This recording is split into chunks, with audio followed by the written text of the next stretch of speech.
যে 5 প্রকারের মানুষের কবরের সওয়াল জব হবে না, জানলে হয়তো আজকে রাতেই বদলে যাবেন।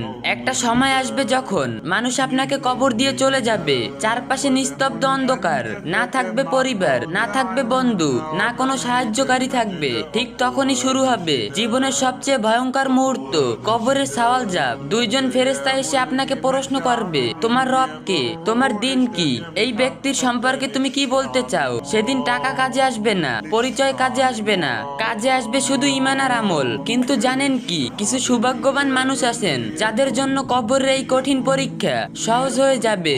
এমনকি কিছু বর্ণনা এসেছে আল্লাহ তাদেরকে বিশেষ নিরাপত্তা দান করবেন। আসুন জেনে নেই কারা সেই সৌভাগ্যবান ব্যক্তি। এক শহীদি ব্যক্তি। আল্লাহর রাস্তায় শহীদ হওয়া ব্যক্তির মর্যাদা অত্যন্ত মহান। হাদিসে এসেছে শহীদদের জন্য কবরের ফিতনা থেকে নিরাপত্তা রয়েছে, কারণ তিনি নিজের জীবন দিয়েছেন আল্লাহর সন্তুষ্টির জন্য।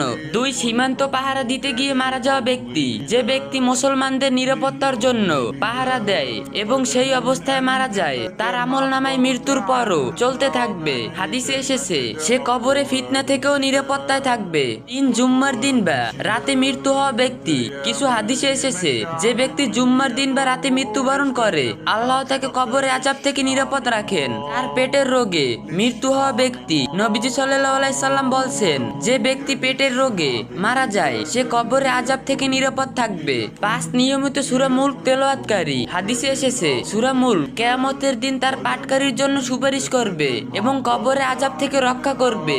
মাত্র 30 আয়াতের এই সূরাটি একজন মানুষের জন্য কবরের অন্ধকারে ঢাল হয়ে দাঁড়াতে পারে। এটি গভীর সত্য। আমরা দুনিয়ার জীবনের জন্য কত প্রস্তুতি নেই, কিন্তু কবরের জীবনের জন্য কতটুকু প্রস্তুতি নিচ্ছি। একদিন এই পৃথিবীর সবকিছুই শেষ হয়ে যাবে, শুধু থেকে যাবে ঈমান, নেক আমল আর আল্লাহর রহমত। শেষে কিছু কথা বলি, আজ রাত থেকেই ছোট ছোট আমল শুরু করুন। নিয়মিত নামাজ, সূরা মুলক তেলাওয়াত, তাওবা ও ইস্তেগফার। কারণ কবরের অন্ধকারে কোনো মানুষ পাশে থাকবে না, সেখানে পাশে থাকবে শুধু আপনার আমল। ভিডিওটা শেয়ার করে দিও। যদি তোমার মাধ্যমে কেউ এই হাদিসটি জানে, তাহলে সেটি হবে তোমার জন্য সাদকা জারিয়া। তো গাইস, ভিডিওটা ভালো লাগলে লাইক কমেন্ট শেয়ার করে দিবেন। ইসলামের যে কোনো বিষয় সুন্দরভাবে জানতে বুঝতে এই চ্যানেলটি সাবস্ক্রাইব করে রাখুন।